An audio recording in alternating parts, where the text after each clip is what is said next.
നമ്മുടെ ഓരോരോ ജീവിതത്തിന് ഓരോരോ നിമിഷങ്ങളിൽ പ്രിയപ്പെട്ട നമ്മളെ ബലപ്പെടുത്താൻ കർത്താവിന്റെ വചനം തന്നിട്ടുണ്ട്. ഇത് പറയണം.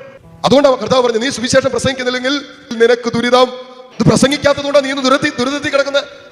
എന്തുകൊണ്ട് നിന്റെ മനസ്സ് വിഷമിച്ച് കിടക്കുന്നത്? നീ എന്തുകൊണ്ട് നിരാശയിൽ കിടക്കുന്നത്? നിനക്ക് എന്തുകൊണ്ട് ഇത് പ്രത്യാശയില്ലാത്ത? വചനം പറഞ്ഞു റോമ 5:5, പ്രത്യാശ നമ്മെ നിരാശരാക്കുന്നില്ല. നീ എന്തിനാ മരണഭയത്തിൽ കിടക്കുന്നത്? കർത്താവിന്റെ വചനം പറയുന്നു, നിന്നെ മരണഭയത്തിൽ നിന്ന് പോലും വീണ്ടെടുക്കാനാണ് യേശുക്രിസ്തു കാൽവരിയിൽ മരിച്ചത്.